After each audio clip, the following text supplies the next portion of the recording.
on parle d'un de mes sujets préférés, le vendredi fou. Vendredi fou, on est en plein dedans. On est dedans.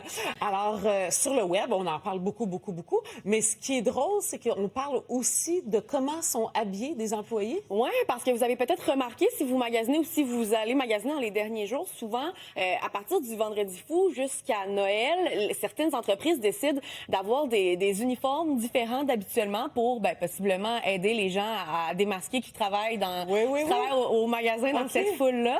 Habituellement, ce sont des vêtements qui vont rappeler Noël, par exemple, le temps des fêtes. Ça va être un peu plus festif. Entre autres, je pense à Bath & Body Works, là, qui a vraiment un tablier comme un petit lutin là, qu'on voit à l'écran.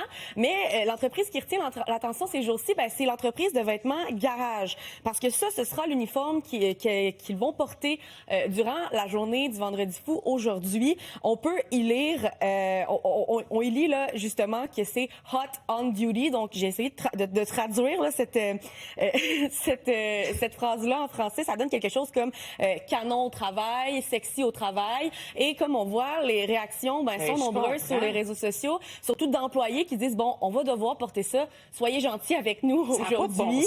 Beaucoup de commentaires qui dénoncent ça. Et je sais pas si tu te rappelles, Véronique, mais on a beaucoup parlé dans les derniers mois de campagnes de publicitaires de garage qui rappellent l'hypersexualisation. Ça a été dénoncé sur les médias sociaux, dans plusieurs, dans les médias également. Donc, ça fait sourciller certains utilisateurs sur les réseaux sociaux. J'ai pas été en mesure de confirmer si les employés québécois vont le porter parce que ça reste une phrase en anglais. J'ai pas vu de vidéos qui ont été faites au Québec, mais à Ottawa, entre autres, il y en aura. Dans le reste du Canada, reste des États-Unis également. Puis ça fait réagir sur les réseaux sociaux. Ça n'a pas de bon sens.